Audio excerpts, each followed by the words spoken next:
Okay, cool. Have you ever worn a T-shirt that had your favorite band on it, and then you saw a stranger on the subway and they liked your T-shirt because they knew you were a fan of that band and they thought you were cool because if you like that band and they like that band, then you guys must be similar. Um, my students often have one of my favorite student examples of this is my students often have pins on their backpacks with little anime characters like Naruto, or Dragon Ball Z, or different kinds of comic book characters. It tells people, it's an advertisement to other people, hey, I'm into this. And a lot of people have no idea who those characters are. But if somebody does, they're going to think you're cool and they're going to think you're their friend. And that's going to, and Pierre Bourdieu's point is that the art that you like um, gains you access to people who also like that art. So imagine you go to the DMV and you need a favor, right? You need help with something at the DMV, and people at the DMV are fucking mean. But if you have a pin on that has like your favorite cartoon character, and the guy at the DMV goes, "Oh shit, I fucking love that show," how much better is your DMV visit going to be? And now we come to the much bigger, larger concern, which is this is why I've made the choice, somewhat controversial, but I have made the choice in our class and all my classes to give my students extremely famous works of art. Because when I teach you about things like Plato and things like Shakespeare, these are things lots and lots of people have heard of before. And that gives you power because you can walk in a room and you've heard of things that other smart people have heard of, and it makes it easier for you to get along with and communicate with other smart people. The downside of this is that those guys tend to be dead white guys, which is a problem with the choices that I make in the classroom. And it's very important that you take classes with other teachers who don't make those choices, because you need a wide variety of literature to look at. But me personally, I like to teach the most famous philosophers and poets because I think when you go to a four-year college or later on in life, if you know about Hamlet and somebody sees you know about Hamlet, they're going to be impressed and they're going to like it and they're going to think you're cool and they're going to help you out. Like your professor, if you just talk, oh yeah, I read Plato, oh, and that's from Plato, it's going to impress people. And it makes it, you're gonna be like, oh, this is Plato's Cave. This is just like that book that I read. People are gonna go, oh shit, this is a cool person. I should get to know them more.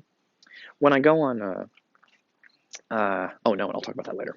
Okay, cool. I think we're doing good. Let's keep going. Okay, but you see why this is frustrating for me? You see why this makes me depressed?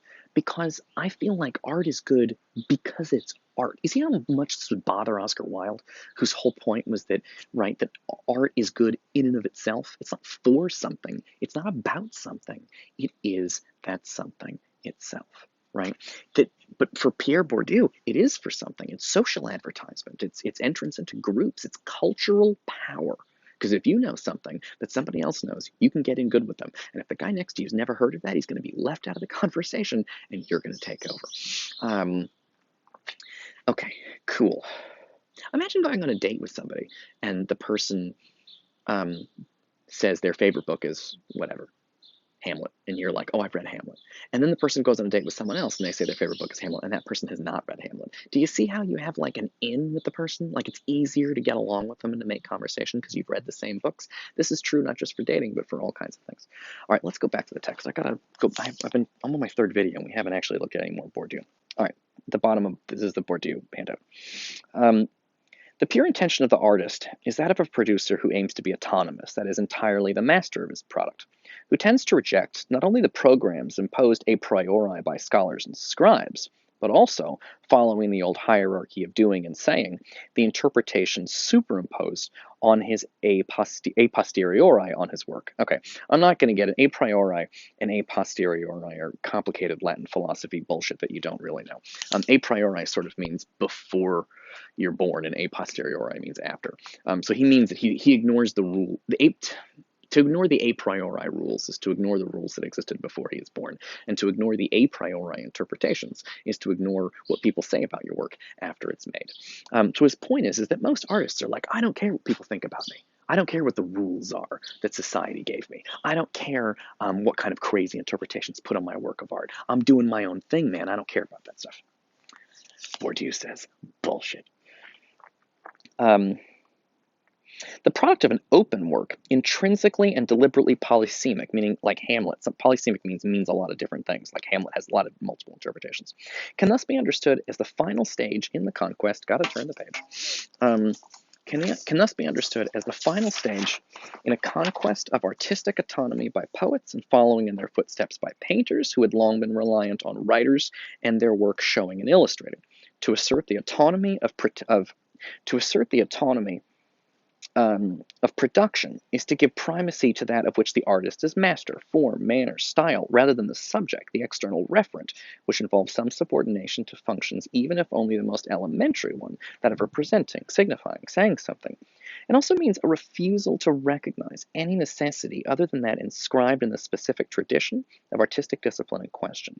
The shift from an art which imitates nature to an art which imitates art, deriving its own history, the exclusive source of its experiments and even of its breaks with tradition. An art which increasingly contains reference to its own history demands to be perceived historically. It asks to be referred to, not an external referent or to be represented or designated reality, but to the universe of past and present works of art. Okay, and there's obviously like a typo in there too, so I apologize for that. Okay, so, oh boy, there's like a weird line missing. It's not a typo. The printer didn't print something out. Okay, that's weird. I'll fix that. I'll deal with it later.